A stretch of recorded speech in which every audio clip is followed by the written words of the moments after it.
السلام علیکم and welcome to J S global capital one of Pakistan's largest brokerage firms. میں ہوں شجاع قریشی. مارننگ نیوز کے ساتھ آج تھرسڈے ہے 30 مارچ 2023. سب سے پہلے انٹرنیشنل مارکیٹس میں جائزہ لیتے ہیں آئل پرائسز کا, اور ہم نے دیکھا ہے کہ برینٹ جو دوبارہ $78 سے اوپر چلا گیا تھا, قیمت پھر نیچے آ گئی ہے اور اس وقت $77.30 بیرل پہ برینٹ ٹریڈ کر رہا ہے. کوئلے کی قیمت میں بھی $3 کی کمی ہوئی ہے اور اب یہ قیمت $132.50 پہ نظر آ رہی ہے. اوور نائٹ وال اسٹریٹ پہ ہم کو گینز نظر آئے ہیں. ڈاؤ جونز 1% اوپر بند ہوا, S&P 1.4% اور نیسڈیک 1.79% پازیٹیو کلوز ہوا ہے. لیکن ہم دیکھ رہے ہیں کہ آج ریجنل مارکیٹس مکسڈ ٹریڈ کر رہی ہیں.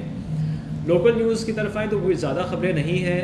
کل سینٹ کی ہیئرنگ میں ڈاکٹر عائشہ پاشا جو منسٹر آف اسٹیٹ ہے فائنانس کی, انہوں نے یہ بتایا کہ IMF کے ساتھ معاہدہ جلد ہو جائے گا, اور آخری جو ایک بات رہ گئی ہے وہ یہی ہے کہ فرینڈلی کنٹریز سے فائنینسنگ ایشورنس IMF کو چاہیے. اس سے انہوں نے کہا کہ یہ بھی جلد ہی ریسیو ہو جائیں گی فرینڈلی کنٹریز سے, تو یہ ایک پازیٹیو ڈیولپمنٹ ہے.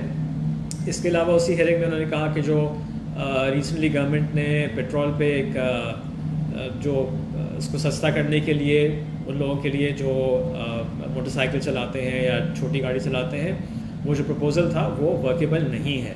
تو فی الحال, اور اس کے پہ بھی IMF نے سوال کیا تھا جو کہ اب یہ سینٹ کی ہیئرنگ کمیٹی میں بھی بول دیا ہے, تو اس کا مطلب ہے کہ یہ چیز اب سائڈ پہ ہو گئی. اب صرف IMF کو ایشورنسز چاہیے ہوں گی فرام فرینڈلی کنٹریز, جس پہ انہوں نے کہا کہ سون کا ورڈ آیا from the government side.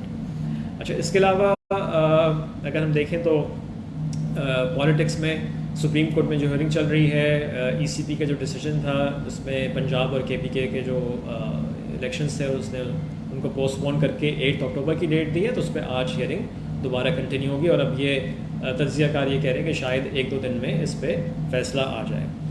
Market میں کل ہم نے 200 پوائنٹس کی تقریباً مندی دیکھی تھی. انڈیکس دوبارہ 40,000 سے نیچے کلوز ہوا ہے. 39,800 ابھی بھی ایک کی سپورٹ ہے.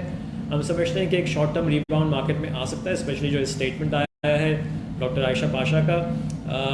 اب یہ ہے کہ صرف جو اگلے ہفتے مانیٹری پالیسی ہے اس میں بھی جو تقریباً 2% پالیسی ریٹ میں اضافے کی بات ہو رہی ہے, اس کی وجہ سے مارکیٹ میں ہم دیکھ رہے ہیں کہ والیومز بھی کم ہیں, اور یہ جو uncertainty on the political front اس کی وجہ سے بھی والیومز کم نظر آ رہے ہیں. لیکن ایک شارٹ ٹرم ریباؤنڈ آ سکتا ہے. جو ریسنٹ ہائی بنایا ہے 40,200, اس کو مارکیٹ دوبارہ ٹارگٹ کر سکتی ہے.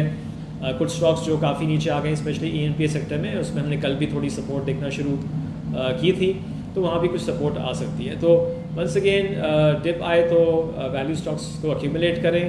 اگر ڈے ٹریڈنگ کرنی ہے تو وہ اسٹرکٹ اسٹاپ لاسز کے ساتھ ہونی چاہیے. سو فی الحال کے لیے اتنا ہی. کوئی اور خبر ہوگی تو ہم ڈیورنگ دا ڈے اپنے سوشل میڈیا پلیٹفارمس کے تھرو آپ کو آگاہ رکھیں گے. Stay tuned with those. Have a nice. انشاءاللہ مارکیٹ ریپ میں ملاقات ہوگی. Take care. اللہ حافظ.